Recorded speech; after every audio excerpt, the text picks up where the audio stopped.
Hello દોસ્તો, હું જયદીપ ગોંડલિયા આપ સૌનું મારુતિ એકેડમીમાં હાર્દિક સ્વાગત કરું છું. મિત્રો, તમે લાસ્ટ લેક્ચરમાં ટીએનડી સબ્જેક્ટમાં આપણે બસ બાર શું છે, બસ બારના પ્રકારો કેટલા છે એના વિશે આપણે સંપૂર્ણ માહિતી તમને મેં આપેલી હતી અને એ ટોપિકમાંથી 100% ગેરંટી હતો કે એક ક્વેશ્ચન તેમાંથી પૂછાય. તો આજે એવો નવો જ એક ટોપિક સાથે આપણે તમને લઈને આવ્યો છું અને એમાંથી પણ 100% ગેરંટી છે કે એક ક્વેશ્ચન એમાંથી બનશે.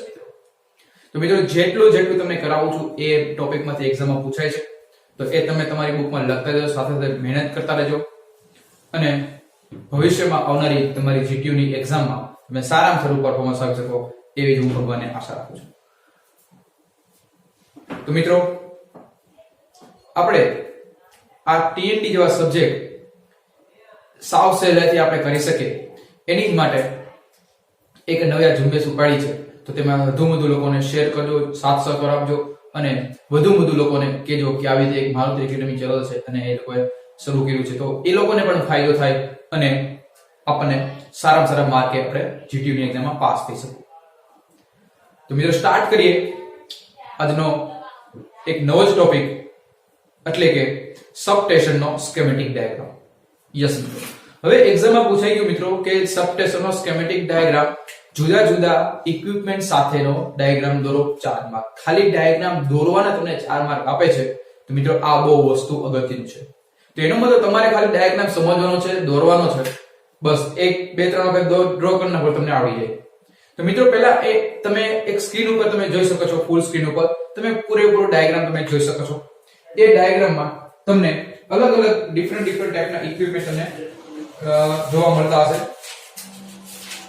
એમાં તમે જો સૌથી પહેલા તમે ડાયાગ્રામમાં કનેક્શન ઓફ બસ બાર, એટલે કે બસ બાર છે એક વાયર ઉપરથી જે જાય છે. હંમેશા પહેલેથી આઇસોલેટર થી શરૂ થાય. Isolator, circuit breaker, CT current transformer, પાછું આઇસોલેટર, વેવ ટ્રેપ, સીવીટી એટલે કે કેપેસિટી વોલ્ટેજ ટ્રાન્સફોર્મર અને લાઇટનિંગ એરેસ્ટર.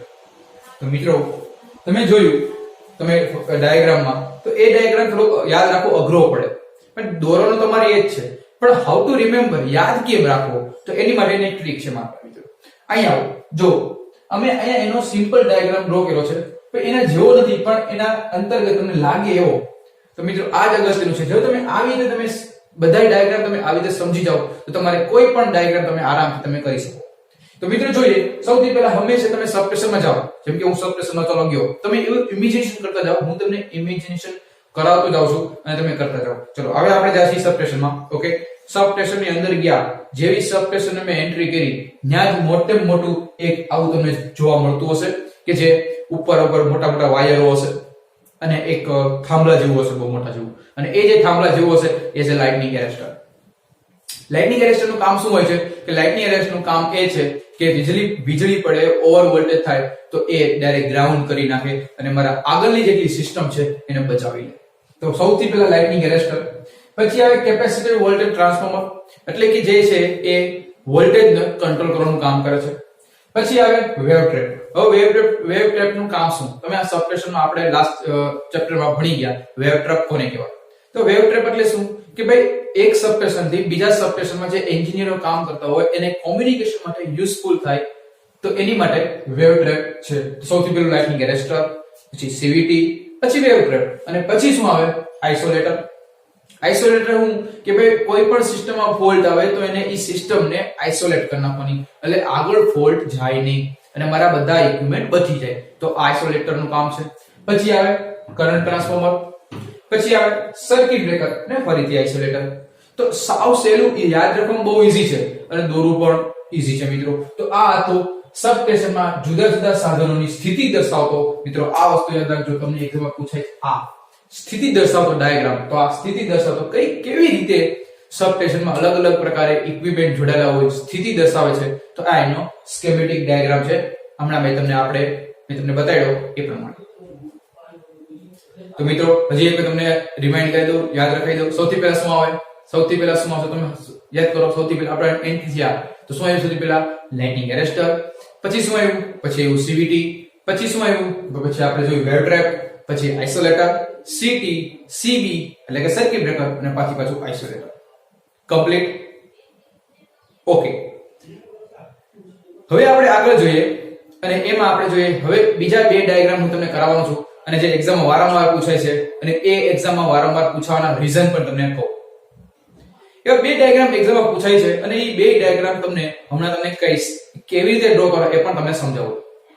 તો સૌપ્રથમ પેલો ડાયાગ્રામ એ છે 220 to 66 kV નો રિસીવિંગ સબસ્ટેશન ડાયાગ્રામ અને બીજો છે 66 kV to 11 kV અથવા 66 kV to 33 kV નો ડિસ્ટ્રીબ્યુશન સબસ્ટેશન નો ડાયાગ્રામ. હવે આ ડાયાગ્રામ પરથી આપણને શું જાણકારી મળે? સૌથી પહેલા જો એ આપણને ખબર પડી જાય તો આપણે ખબર પડે કે આ લોકો આપણને પૂછે છે શું કામ. કારણ કે મિત્રો જો આ લોકો ડાયાગ્રામની મદદથી આપણને ખબર પડે કે કેવી રીતે ટ્રાન્સમિશન થાય છે, ડિસ્ટ્રીબ્યુશન થાય છે, તો એની મદદથી હંમેશા યાદ રાખો 200 kV થી જ્યારે 66 kV અથવા 200 kV થી 66 kV તો એ શું છે કે જનરેશન થી મારા રિસીવિંગ સાઇડ એટલે કે મારા સબસ્ટેશન સુધી પહોંચે તો એ ડાયાગ્રામ છે. તો 200 kV થી 66 kV રિસીવિંગ સબસ્ટેશન ડાયાગ્રામ તમને એક્ઝામમાં વારંવાર પૂછાય છે અને એ પણ તમારે યાદ રાખવાનું છે.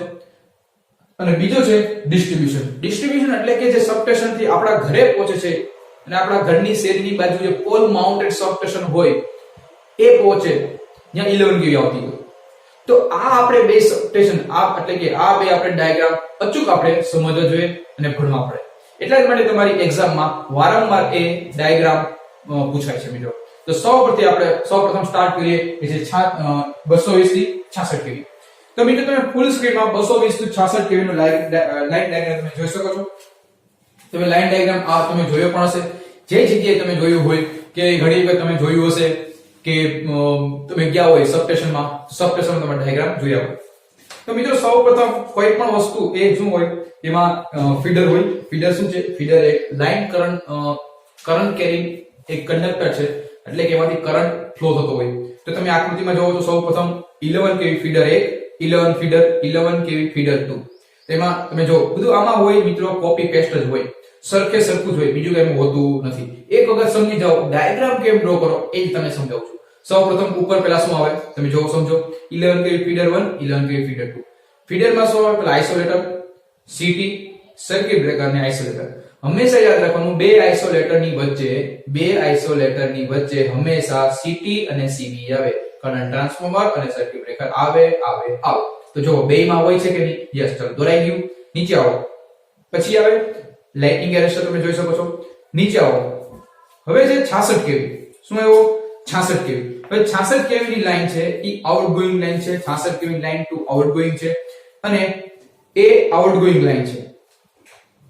ખરેખર પેલા થાય હું મિત્રો પેલા ખરેખર ઉપરથી નો દોરવાનું હોય, હંમેશા નીચેથી દોરાય. કારણ હંમેશા સ્ટેપ ડાઉન ટ્રાન્સફોર્મર નો યુઝ કરીને આપણે 11 kV એટલે કે 66 kV સુધી આપણે પહોંચતા હોય છે. તો નીચેથી જોવો તો સૌપ્રથમ તમે જો 200 kV 220 kV ઇનકમિંગ લાઈન 1 આવી. 220 kV ઇનકમિંગ લાઈન 1. તો તમે ત્યાંથી સ્ટાર્ટ કરો તો આઇસોલેટર, સીબી, સીટી. પછી ઈ 220 kV છે એમાં બે છે બસ, એક મેઇન બસ અને સ્પેર બસ. કે મેઇન બસ અને સ્પેર બસ કારણ કે આપણે હમણાં જોયું લાસ્ટ લેક્ચરમાં કે બે બસ સ્પેરમાં રાખી છે કે એકમાં ફોલ્ટ આવે તો ઓટોમેટિક બીજી પણ ચાલુ થઈ જાય, ફોલ્ટ આવે તો ઓટોમેટિક ચાલુ થઈ જાય. તો એ રીતે સ્પેર બસ અને એક મેઇન બસ છે. પછી ઉપર જાઓ તો 220 kV ડાયરેક્ટ 66 kV અને અહીંયા ટ્રાન્સફોર્મરનો યુઝ કર્યો. જોયું તમે 220 to 66 kV નો ટ્રાન્સફોર્મરનો યુઝ કર્યો છે અને એ છે સ્ટેપ ડાઉન ટ્રાન્સફોર્મર. પછી ઉપર જાઓ તો ઉપર છે પાછું 66 kV થી 11 kV અને પછી આવે એ 11 kV નો આપણો ડાયાગ્રામ એટલે કે 11 kV ફીડર લાઈન. તો આવી રીતે મિત્રો અને પછી ઇનકમિંગ થાય પછી પાછો આઉટગોઈંગ ફરીથી પાછો 220 kV આઉટગોઈંગ લાઈન એક છે. તો મિત્રો તમે જોયું આવી રીતે 220 66 kV નો રિસીવિંગ સબસ્ટેશનનો ડાયાગ્રામ તમે જોઈ શકો છો. તો મિત્રો 3-4 વખત ડ્રો કરજો, આરામથી આવડી જશે. આમાં યાદ રાખવાનું શું છે? જ્યાંથી શરૂ કર્યું ત્યાંથી કેવી રીતે પછી બે સ્પેર બસ પછી શું આવે 220 to 66 kV 66 kV to 11 kV કામ પતી ગયું. બરોબર. તો આવી રીતે તમે યાદ રાખો. મેં પણ આમ યાદ રાખ્યું છે. એક વાર ડ્રો કરશો, બીજી વાર ડ્રો કરશો અને હું ડ્રો કરાવું એ કઈ ફાયદો નથી. તમે જાતે ડ્રો કરો, મહેનત જાતે જ કરવી પડે. બરોબર. જમવું જાતે જ પડે તો જ તમે કંઈક કરી શકો, નહીતર થાય નહીં. હું તમને ગાઈડન્સ આપી શકું, હું તમને એમ કહી શકું આ ક્વેશ્ચન પૂછાય આ બધું કરે, પણ કરવાનું કોને? તમારે. માર્ક કોને જોઈશ? તમારે. તો મિત્રો કરવું જ પડશે. મિત્રો સારામાં સારા માર્ક તમે લાવવાના છે, તમે લાવશો પણ, તો એટલું તમારે કરવું પડશે. હવે બીજો ડાયાગ્રામ છે 66 kV ટુ 11 kV નો, અથવા તમે એમ પણ કહી શકો 66 kV ટુ 33 kV નો ડિસ્ટ્રીબ્યુશન. વેરી મોસ્ટ મિત્રો આ છે કે જે શું છે ડિસ્ટ્રીબ્યુશન કે ભાઈ ડિસ્ટ્રીબ્યુશન ઓફ સબસ્ટેશન નો ડાયાગ્રામ. તો હવે એનો મતલબ આ આપણા ઘર સાઈડ નો આવી ગયો છે ડાયાગ્રામ. સબસ્ટેશન થી આપણા ઘર સાઈડ સુધી જે લાઈન આવે, ફીડર લાઈન આવતી હોય, તો આ એનો ડાયાગ્રામ છે. તો આપણે ભણવું પડે કે આપણે કેવી રીતે લાઈન આવતી હશે, ફીડર સપ્લાય વોલ્ટેજ આવતો હશે, તો એ આપણે ભણવાનું છે. તો તમે ફૂલ સ્ક્રીનમાં જોઈ શકો છો 66 kV નો 11 kV ડાયાગ્રામ. તો 66 kV 11 kV ડાયાગ્રામમાં તો બહુ ઈઝી છે. તો 66 kV તમે જોઈ શકો incoming line, 66 kV to 33 kV અને 33 kV ટુ પાછું શું હવે 11 kV. તો આમાં કઈ બધું કઈ છે નહીં. બે તમે જો બે પેરેલલમાં 66 kV અને પછી 66 kV ટુ 11 kV પણ થઈ શકે અને 66 kV ટુ 33 kV પણ થઈ શકે. એટલા માટે એક 33 kV ની બસ રાખી છે અને એક રાખી છે 11 kV બસ. જે આપણે જોતી હોય એ પ્રમાણે તમને એમ પૂછાય કે 66 kV ટુ 33 kV, તો આ બાજુનો ડાબી બાજુનો તમારે ડ્રો કરવાનો ડાયાગ્રામ. તમને એમ પૂછાય 66 kV ટુ 11 kV, તો તમારે જમણી સાઈડનો ડાયાગ્રામ ડ્રો કરી શકો મિત્રો. સમજાણું મિત્રો? તો આવી રીતે ડાયાગ્રામ તમે છે 66 kV ટુ 11 kV બે સરખા જ છે. 11 જગ્યાએ 33 કરી નાખો તો આ ડાયાગ્રામ બની જાય, અને 33 જગ્યાએ 11 કરી નાખો તો ઓલો ડાયાગ્રામ બની જાય. નથિંગ ચેન્જ કાંઈ છે નહીં. સમજાયું? તો હંમેશા મિત્રો ડાયાગ્રામ છે, એ ડાયાગ્રામમાં તમારે ક્યાં ક્યાં ઇક્વિપમેન્ટ આવે, આઇસોલેટર આવે, સર્કિટ બ્રેકર આવે, સીટી આવે, લાઇટનિંગ એરેસ્ટર આવે, બસ એટલા જ ઇક્વિપમેન્ટ તમારે દોરવાના છે. બીજે કઈ આવતા નથી. અર્થિંગ સ્વિચ આવે, બસ બીજું કઈ આવતું નથી. તો એટલું ધ્યાન રાખી તમારા બે ડાયાગ્રામ અને આ ત્રણ ડાયાગ્રામ મિત્રો અચૂક કરી જાજો એક્ઝામમાં આવી શકો. ફૂલ ચાન્સીસ છે, 7 માર્કમાં પણ આવી શકે છે. તો તમારે આ મસ્ટ બી તમારે લર્ન, મસ્ટ બી સમજો અને ડ્રો કરો, વારંવાર ડ્રો કરો, જેથી તમારે કોઈ પણ વાંધો આવે નહીં. કમ્પ્લીટ? ઓકે. તો હવે આપણે જોઈએ નવો જ એક પાછો એક જે આપણે અત્યાર સુધી સબસ્ટેશન બધું ભણ્યા. હવે આ જે ચેપ્ટર છે એ ચેપ્ટરનો બીજો પોર્શન, એટલે કે એ બીજો ચેપ્ટરનો બીજો પોર્શનનું નામ છે કેબલ. શું છે કેબલ? કેબલ એટલે શું? કેબલ એટલે કે હવે એક અથવા એક કરતા વધારે ઇન્સ્યુલેટેડ પડ ધરાવતા વાહકોનું એટલે કે કંડક્ટરનું ગ્રુપ છે. હવે તમે કહે કે આ સાહેબ અત્યારથી ટ્રાન્સમિશન લાઈન આવતી હતી, હવે આ વાહક કેબલ કેમ આવ્યા?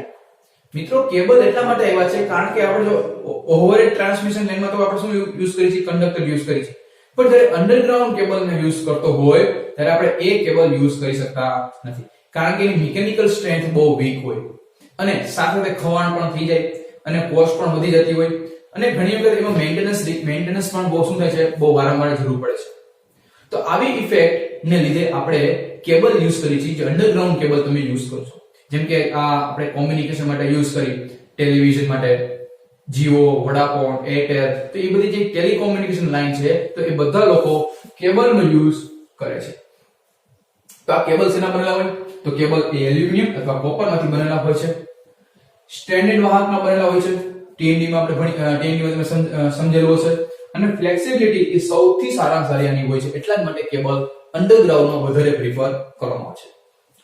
હવે અંડરગ્રાઉન્ડ કેબલની મુખ્ય જરૂરિયાત કેટલી છે? અંડરગ્રાઉન્ડ કેબલ યુઝ કરવું એની મેઇન એટલા માટે યુઝ કરશું 4 જરૂરિયાત લીધે. સૌથી પહેલી જરૂરિયાત છે કે સાઇઝ ઓફ કંડક્ટર. શું છે? Size of conductor. હવે સાઇઝ ઓફ કંડક્ટર છે એના લીધે શું થાય છે, ઘણી વખત એ કંડક્ટર મોટો રાખો તો જેથી વધુ થાય, કરંટ પસાર થઈ શકે. Proper insulation.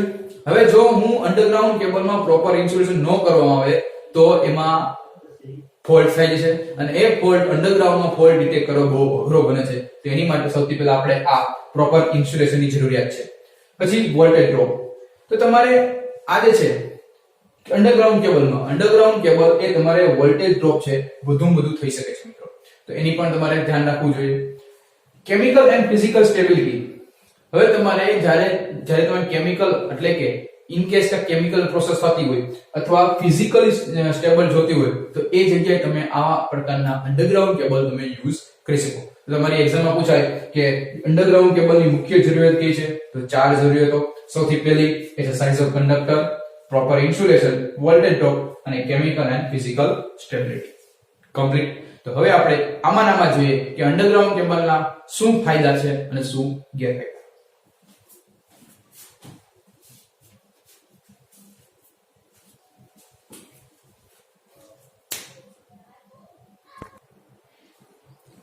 મિત્રો અંડરગ્રાઉન્ડ કેબલના ઓવરહેડ લાઇન પરના ફાયદા શું છે અને ગેરફાયદા શું છે? તો એક્ઝામમાં પૂછાય કે અંડરગ્રાઉન્ડ કેબલના ફાયદા અને ગેરફાયદા શું છે સમજાવો.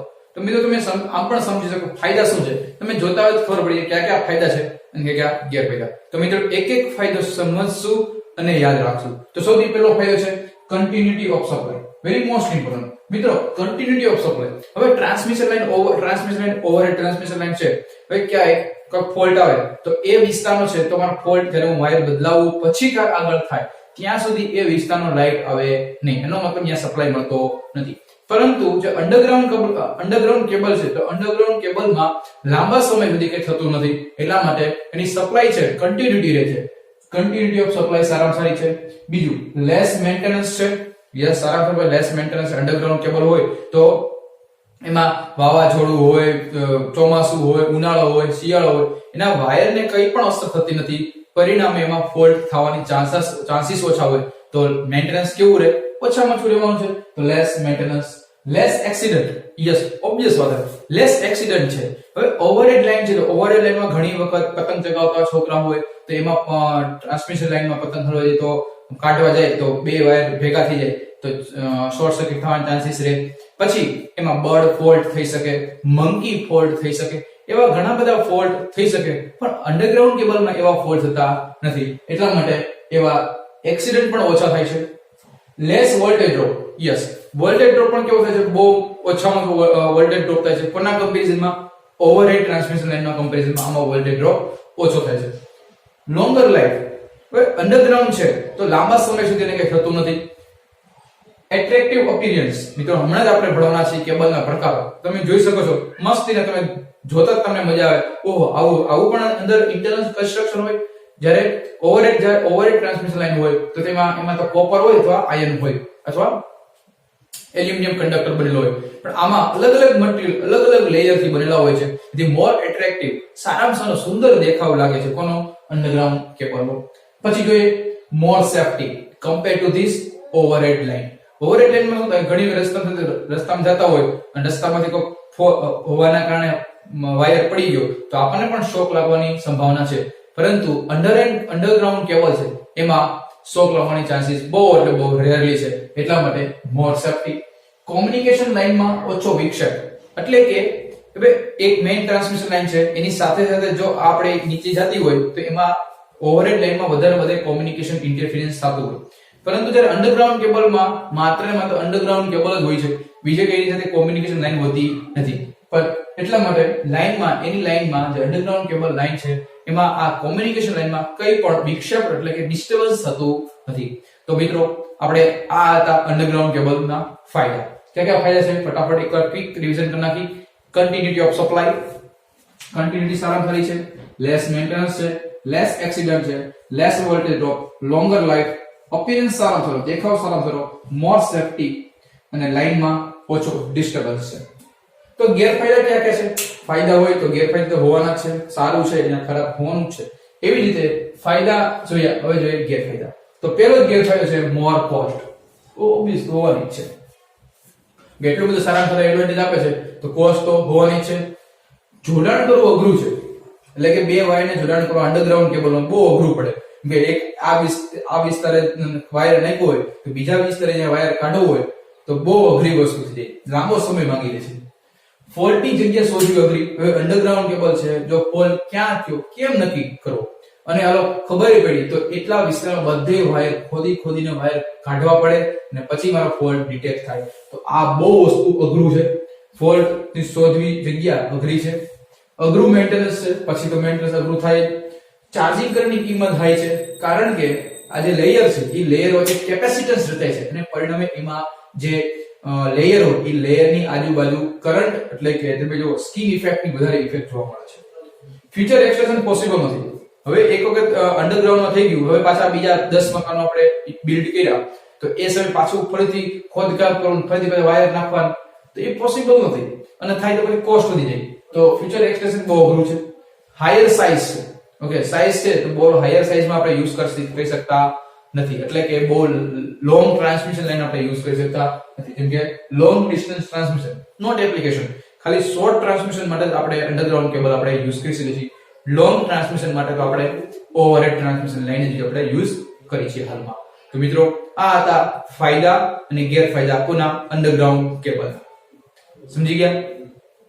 હવે જે એક્ઝામમાં વારંવાર તમારે એક્ઝામમાં ક્વેશ્ચન પૂછાણો છે એ છે difference between underground cable and overhead line. તો મિત્રો તમે જોતા તમને ખ્યાલ આવી જાય એમાં કઈ અલગ વસ્તુ છે નહીં, તો ફટાફટ એ પણ તમને ક્વિક તમને કરાવી દઉં. તમે ફૂલ સ્ક્રીનમાં તમે જોઈ શકો છો, ફૂલ સ્ક્રીનમાં આખો ડાયાગ્રામ એક કમ્પેરિઝન આપ્યું છે, તો કમ્પેરિઝન તમે જોઈ શકો છો.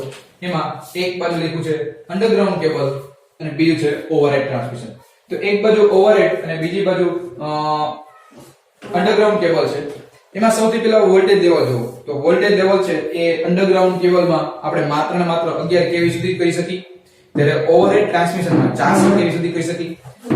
ટ્રાન્સમિશનનો મોડ તો અંડરગ્રાઉન્ડ કેબલમાં આપણે કેબલની મદદથી કરી શકી, જ્યારે અહીંયા ટ્રાન્સમિશન લાઇનની મદદથી કરી શકી. લોંગ ડિસ્ટન્સ ટ્રાન્સમિશન કેમાં પોસિબલ છે? ઓવરહેડમાં પોસિબલ છે, જ્યારે અંડરગ્રાઉન્ડમાં પોસિબલ નથી. ઇન્સ્યુલેશનનો ખર્ચ કેમાં વધારે છે? ઓબ્વિયસ હોતે અંડરગ્રાઉન્ડમાં વધારે હશે અને ઓવરહેડ ટ્રાન્સમિશનમાં ઓછો હશે. ઇન્સ્યુલેશનની જરૂરિયાત કેમાં વધારે હશે? અંડરગ્રાઉન્ડ કેબલમાં વધારે હશે, જ્યારે ઓવરહેડ ટ્રાન્સમિશનમાં જરૂર પડતી નથી.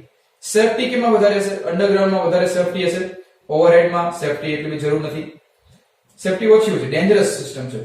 સાઇઝ કોની વધારે હોય છે? તો ઓબ્વિયસ હોતે અંડરગ્રાઉન્ડ કેબલની સાઇઝ વધારે હોય છે કોના કરતા? ઓવરહેડ કરતા. ફોલ્ટ લોકેશન અને તેનું મેન્ટેનન્સ કેમાં અઘરું છે? અંડરગ્રાઉન્ડમાં ફોલ્ટ લોકેશન અઘરું છે, જ્યારે ઓવરહેડ ટ્રાન્સમિશન લાઇનમાં ફોલ્ટ લોકેશન સહેલું છે. ફ્લેક્સિબિલિટી કેમાં વધારે છે? અંડરગ્રાઉન્ડમાં ફ્લેક્સિબિલિટી વધારે છે, સરળતાથી આપણે બધું કરી શકીએ છીએ લાંબા સમય સુધી. પરંતુ ઓવરહેડમાં ફ્લેક્સિબિલિટી વધારે છે, જ્યારે અંડરગ્રાઉન્ડમાં ફ્લેક્સિબિલિટી નથી, કારણ કે એમાં મેન્ટેનન્સ કરવું મુશ્કેલ છે અને સાથે ખર્ચાળ પણ છે. મેન્ટેનન્સ ખર્ચ અંડરગ્રાઉન્ડમાં ઓછું છે, કારણ કે મેન્ટેનન્સ બહુ ઓછું થાય છે, એટલા માટે મેન્ટેનન્સ ખર્ચ ઓછું આવે, જ્યારે ઓવરહેડમાં વધારે થાય છે. વોલ્ટેજ ડ્રોપ ઓછા છે અંડરગ્રાઉન્ડમાં. દેખાવ કોનો સારામાં સારો? જેમ કે હું આપણા અહીંયા તમે જે જિલ્લામાં રહ્યો છો એ જિલ્લામાં તમે નકરા વાયરો દેખાતા છે. હવે એ વાયર તમે 1 મિનિટ માટે વિચારો કે વાયર નથી, બધા અંડરગ્રાઉન્ડ લઈ ગયા તો તમારો સિટી કેવું દેખાય? જબરદસ્ત, શાનદાર. તો જે શહેર છે, તમારું ગામડું છે, એનો વગેરેનો દેખાવ કેવો સારો બને? જો અંડરગ્રાઉન્ડ દે કેબલ મૂકી દો તો સારામાં સારો દેખાવ લાગે, જ્યારે ઓવરહેડ ટ્રાન્સમિશનમાં તમે જોવો છો જ્યાં હોય ત્યાં વાયર જ દેખાય, એટલે કે સારો દેખાય લાગતો નથી. ઓકે, તો મિત્રો આ તમે જોયું એ હતું અંડરગ્રાઉન્ડ કેબલ અને ઓવરહેડ ટ્રાન્સમિશન, જે એક્ઝામમાં વારંવાર પૂછાય છે, તમે ફૂલ સ્ક્રીનમાં તમે જોઈ લીધું હશે. તો હવે આપણે જોઈએ જે છે એ આપણે નેક્સ્ટ લેક્ચરમાં ભણવાનું છે. વેરી મોસ્ટ ઇમ્પોર્ટન્ટ એક્ઝામમાં વારંવાર 4 થી 5 વખત એક્ઝામમાં પૂછાઈ ગયો કે કેબલની રચના સમજાવો, અંડરગ્રાઉન્ડ કેબલની રચના સમજાવો. તો કેવી રીતે કેબલના લેયરો કેટલા છે એ હું તમને મસ્તીને સમજાવીશ, અને સાથે સાથે આપણે એ પણ જોવાનું છે એને કેવી રીતે તમને એક્ચ્યુઅલમાં કેબલ પણ બતાડીશ, કેવી રીતે કેબલ હોય છે આપણે બધું જોશું નેક્સ્ટ લેક્ચરમાં. તો મિત્રો ત્યાં સુધી તમારા જે વધુ લોકોને શેર કરજો, જેથી બધા લોકો આ જે લાભ ઉઠાવી શકે અને પોતાની મહેનત છે કન્ટિન્યુ રાખજો, લખતા રહેજો, વાંચતા રહેજો. કોઈ પણ ડાઉટ થાય તો કમેન્ટ બોક્સમાં તમે લખજો. હજી સુધી મિત્રો એવું લાગે છે કે મારા જેટલા ભાઈઓ જોવે છે એ શેર કરતા નથી, તો મિત્રો જેટલું જેમ બને એમ શેર કરો, તમારા ભાઈઓ છે એને શેર કરો, જેથી એ લોકો પણ આવા સબ્જેક્ટ છે થિયરેટિકલ છે મને ખબર છે, પણ એ થિયરેટિકલમાં સમજવું અગત્યનું છે, એટલે ગોખવાનું નથી.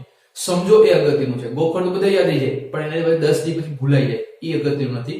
સમજેલું અને પછી યાદ રાખો, આરામથી તમને યાદ રહી જાય અને સારામાં સારા માર્ક તમે મેળવી શકશો. તો મિત્રો bye, take care, see you soon. અને જો તમને વિડીયો ગમ્યો હોય તો લાઈક કરો, અને મારુતિ એકેડમી ચેનલ છે અને સબસ્ક્રાઇબ કરવાનું ભૂલવાનું નથી, અને બેલ આઇકન દબાવી દેજો જેથી નોટિફિકેશન તમને મળી જાય. Stay home, stay safe.